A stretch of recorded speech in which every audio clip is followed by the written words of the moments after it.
சர்வதேச விண்வெளி மையத்தை நோக்கி கடந்த 12 மணி நேரமாக பயணித்துக் கொண்டிருக்கும் இந்தியர் சுபான்ஷு சுக்லா உள்ளிட்ட 4 பேரும் தற்போது நேரலையில் கலந்துரையாடி வருகின்றனர். அதனை நேரலையில் பார்க்கலாம். In the newest capsule, Dragon capsule, and we are very happy with her. She's got a little bit of a new spacecraft smell, and we're loving her a bunch. It's so much fun to be up in space again. Always fun to be in space, but it's really fun to be in space with 3 new astronauts, and they've got a lot to share with you. But we just wanted to welcome you on board, Grace.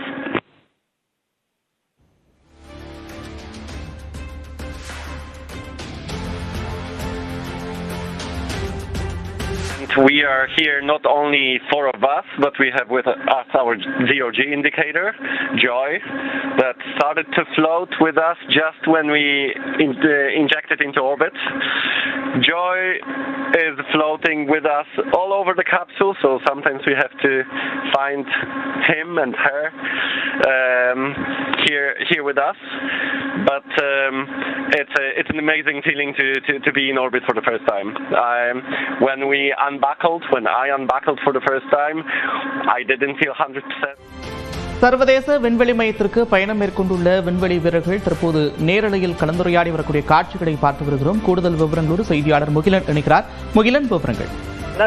சரியாக 24 மணி நேரம் கழித்து தற்போது நேற்று அந்த சர்வதேச விண்வெளி ஆராய்ச்சி மையத்திற்கு சென்ற 4 பேர் சுபான்ஷு சுக்லா இந்தியரை உட்பட அவர்கள் 4 பேரும் தற்போது இங்கு பூமியிலிருந்து கேட்கப்படக்கூடிய கேள்விகளுக்கு அவர்கள் பதிலளித்து வருகின்றனர். மிக முக்கியமாக கடந்த 24 மணி நேரம் எவ்வாறு இருந்தது என்பது தங்களது அனுபவத்தை தற்போது பகிர்ந்து வருகின்றனர். தற்போது இந்த விண்வெளி ஆராய்ச்சி மையத்திற்கு செல்லக்கூடிய 4 பேரில் 3 பேர் முதல் முறையாக செல்கிறார்கள். அதனால் அவர்களின் அந்த அனுபவமானது எவ்வாறு இருக்கிறது என்பதை அவர்கள் பகிர்ந்து கொண்டு வருகின்றனர்.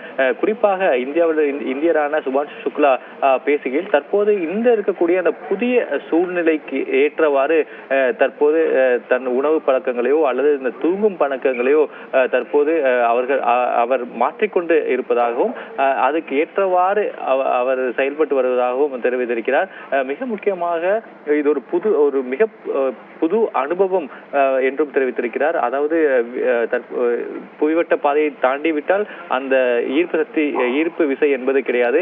அது அந்த ஈர்ப்பு விசை இல்லாமல் இருக்கக்கூடிய ஒரு சூழ்நிலையில் உணவு உண்பதோ அல்லது தூங்குவதோ ஒரு சவால். தற்போது அதற்கு பழகி வருவதாக அவர் தெரிவித்திருக்கிறார். மிக முக்கியமாக கடந்த 24 மணி நேரத்தில் அந்த 4 பேரில் அவர்தான் அதிகமாக தூங்கியதாகவும் ஒரு கருத்தை தெரிவித்திருக்கிறார். அது மட்டுமல்லாமல் இது ஒரு தனிப்பட்ட ஒரு முயற்சியோ அல்லது ஒரு சாதனையோ கிடையாது.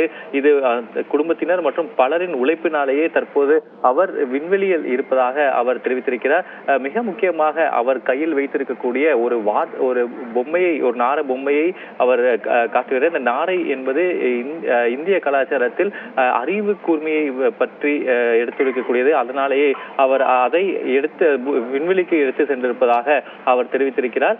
இன்னும் சில மணி நேரங்களில் சுமார் ஒரு 4:30 மணி அளவில் அவர் அந்த சர்வதேச விண்வெளி மையத்தை சென்றடைவார். அங்கு டாக்கிங் என்று கூறுவார்கள். அதாவது இப்போ செல்லக்கூடிய அந்த விண்கலமும் சர்வதேச விண்வெளி மையமும் டாக்கிங் என்பது இணையக்கூடிய ஒரு ப்ராசஸ். அது இணைந்த பிறகு ஒரு 2 மணி நேரமாகும் அவர்கள் சர்வதேச விண்வெளி ஆராய்ச்சி மையத்திற்குள் செல்வதற்காக. அது 4:30 6:30 வரை நடைபெறும் என்றும் தற்போது தகவல் வெளியாக இருக்கிறது.